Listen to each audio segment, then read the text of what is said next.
not for the PS5, only for PS4 here, and hopes that Sony can pay this faster, not like 6 months. And in here we see a video showing that the PS4 is on firmware 13.00, the Blu-ray is then loading. We get the kind of usual text showing up here with the Blu-ray exploit. But this, of course, is a new Blu-ray exploit and we have the jar loader already working, and it then runs a payload saying hello from 13.00, which means you could chain this with the existing poop exploit from the flow, the net control exploit, which would then allow you to use this to jailbreak all the way up to firmware 13.00 and up to 13.02. Once we have a new kernel exploit that we could then load on that firmware, because this userland exploit works all the way up to the latest firmware. So according to the developer here, says that it should work up to the latest PS4 firmware. So that means this userland exploit should work all the way up to the latest firmware 13.02. But we only have a kernel exploit that works up to 13.0. So we could pair that together to jailbreak up to 13.0 in the meantime, and then when a new kernel exploit comes that works up to 13.0.02, we could then chain this with that and jailbreak up to 13.02. Now the thing is, this is not likely to be released immediately. It sounds as if that a gadget in here has reported it to Sony via the HackerOne bug bounty program. As stated here, hope Sony can pay this faster, not like 6 months. So the idea is that it gets reported to Sony. Sony will then patch it in the next update, which will be something like 13.20 or whatever the next firmware release is for the PS4. Once that comes out, then it would be okay to release this because it's already been patched on the latest firmware. However, if it's reported through the HackerOne bug bounty program, then it has to go through the disclosure process and with PlayStation, and it has to be agreed upon to be disclosed with, I think, PlayStation and the moderators of the HackerOne site.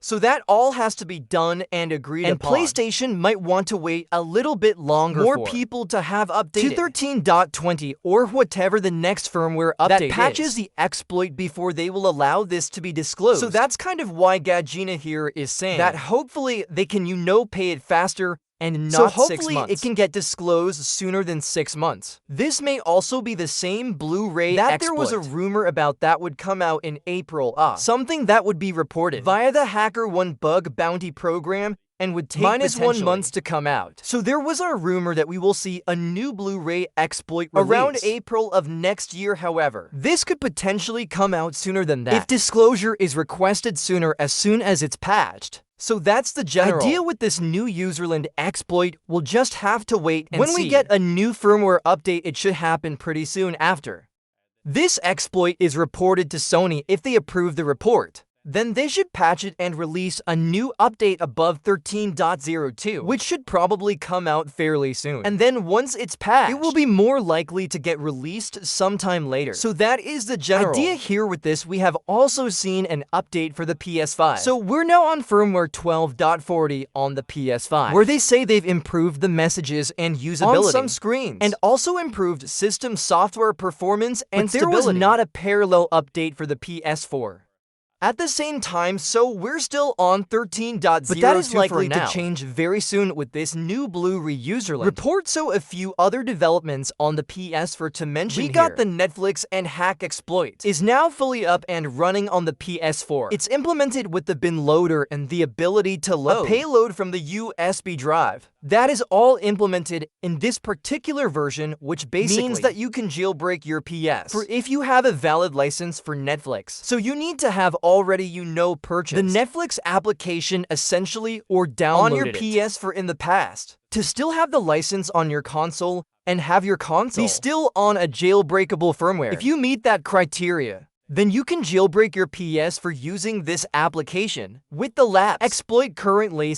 So that's 12.02 or lower right now. Is not implemented in this, just the lapse exploit. So as you can see here, it requires Netflix installed on your PS4 below the latest firmware version. So the firmware must be between 8.00 and 12.0, to which is required for the lapse exploit. And you need to have the correct version of Netflix installed now. Interestingly, you can actually downgrade the Netflix application on the PS4. So meaning if you are on a compatible firmware, but you've got to Nuova, version of Netflix installed on your console, you can actually use the proxy to downgrade Netflix to the correct version so that you can then use jailbreak. And also, if you're on the latest 13.02 and let's say you don't have a drive in your console, then this could also be an entry point that you could use on 13.02 once a new kernel exploit comes out for that firmware. And then simply set up this downgrade proxy on your computer. And you essentially go to the Netflix on the home screen, you press controller and check for updates. And when you have the proxy set up, it will think it's grabbing the latest version of Netflix to install, when it will actually grab an older version of Netflix to install version 1.53. And it will install that on the console. And then you'll be able to use it if you again have the license for Netflix. And that gives you a userland exploit that you can use on the latest firmware for whenever a new kernel exploit comes out for that firmware. If you just keep the console on that firmware and do not update it. And if you're on 8.0 to 12.0 you can Netflix use this to the correct version, which can then be used to load the full jailbreak on the console. So that is the general idea there with the Netflix and hack application. The only downside is that you have to have a license for the application in order to be able to use which is something that's not required with the PS5 version. A few other things to mention: we have some modifications to the hand loader from different developers making their own custom versions. So the initial version that was released by Citroën by 1.5.4.3.2 is still the same. However, there is this new version from PS4 1.20, which aims to actually improve stability. So they've apparently improved the stability with the poop exploit here with this particular version. There's also a version that strips the lapse exploit out of this. So if you're on 12.50 or 12.52 where you cannot use the lapse exploit anyway, then you can just download the poops version on its own, which does not have the exploit implemented, and you can just use that version. Might be a bit lighter weight, maybe loads a little bit faster. That's something that you can go with if you're on an older firmware 12.02 or lower. And Poops version, which has both exploits included that you can run. We also have no more kernel panics when stage 1 on fails. The Poops explode, so that also improves stability when rebooting the console when it fails without it crashing. The best version I found so far is actually this pre-release version, also from PS4 1.0. And this is a pre-release build of the Poops exploit, which uses the original BD jailbreak project from Gajin. So it's using that version to load this exploit, not quite the same implementation that's used with 1.5.4.3.2. Similar but slightly different. And when you run this with the Enable App Auto Kill option inside Gold 10, then the next time you load the jailbreak, it runs pretty damn fast. It loads the Blu-ray, you can see it running. The exploit here only takes a couple of seconds, and then it also closes the display. And once we are back in the home menu, we get our gold hand notification that the jailbreak is running. So that one runs incredibly fast and does appear to be more stable than some previous releases. Then we have this version from Bushigan. So Golden Autoloader Labs Plus Poops AIO version 1.3. So this version adds a very nice looking menu that you can use to load the exploit.